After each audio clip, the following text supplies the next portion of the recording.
అందరికీ నమస్కారం. నేను మీ శేషగిరి సృష్టి ఆస్ట్రాలజీ అండ్ వాస్తు సిద్ధాంతి ఫ్రమ్ సికింద్రాబాద్. నేను ఈరోజు మీ ముందుకి మిథున రాశి జూలై మాస ఫలాలు చెప్పబోతున్నాను. ఈ మిథున రాశి వారికి ఎలా ఉందో తెలుసుకోయే ముందు నా ఛానల్ని మొదటిసారి వీక్షిస్తున్న వారు సబ్స్క్రైబ్ చేసుకోండి. వీడియోని చివరి వరకు చూసి లైక్ కామెంట్ చేయండి. ఇక విషయానికి వస్తే ఈ మిథున రాశి వారికి ఈ మాసం అనుకూలత ఎక్కువగా ఉంది, ప్రతికూలత తక్కువగా ఉంది.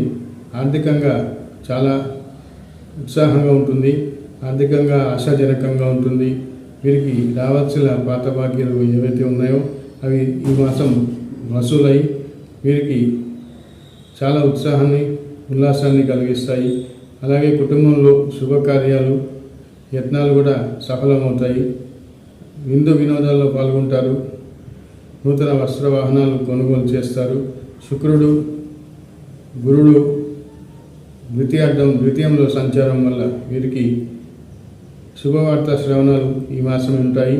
అలాగే మంచి వీరి మాటకి గౌరవం గుర్తింపు లభిస్తాయి. ఇంటా బయట ఆఫీస్లో కూడా వీరికి తగిన గౌరవం కీర్తి గుర్తింపు లభిస్తాయి. అలాగే సంగీత సాహిత్యాలలో ఎవరైతే ఈ రాశి వారు ఉన్నారో వారికి కూడా విశేషమైన గుర్తింపు లభిస్తుంది. సినిమా రంగం వారికి, కళారంగం వారికి ఈ మాసంలో కనుక ఉన్నట్లయితే, ఈ రాశిలో ఉన్నట్లయితే వారికి ఈ మాసం వారి కృషికి తగిన గుర్తింపు అనేది ఖచ్చితంగా ద్వితీయార్థంలో అంటే ఈ జూలై 15 తర్వాత అవార్డ్స్ రూపంలో కానివ్వండి, రివార్డ్స్ రూపంలో కానివ్వండి వారికి మంచి గుర్తింపునిస్తాయి. ఇక ఈ మాసం ఈ రాశి వారికి వ్యాపారస్తులలో కనుక ఉన్నట్లయితే వ్యాపారం మంచి లాభకరంగా ఉంటుంది.